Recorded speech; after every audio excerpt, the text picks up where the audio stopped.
Azerbaycan'da Karabağ'da olacağım. Tevfik Behramov stadında olacağım. Karabağ'a gidiyorsun. Azerbaycan'a gidiyorum.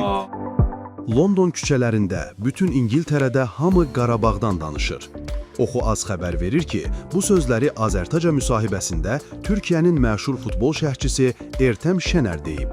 Onun sözlərinə görə, Ağdam təmsilçisi elə səviyyəyə çatıb ki, Premier Liqa klublarının hamısı bu adın kimə məxsus olduğunu bilir.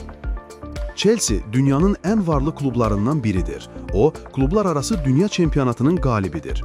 Amma indi deyirlər, Qarabağla oynayacağıq. Amma bu dəfə 1917-ci ildəki Qarabağ deyil.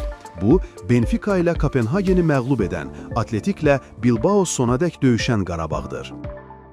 Qeyd edək ki, noyabrın 5-də Tofiq Bəhramov adına Respublika stadionunda keçiriləcək Qarabağ-Chelsea oyunu saat 21:45-də başlayacaq. Karabağ, Karabağ, Karabağ. Artık yalnızca Azerbaycan'ın değil Avrupa futbolunun sahnesinde parlayan bir yıldız.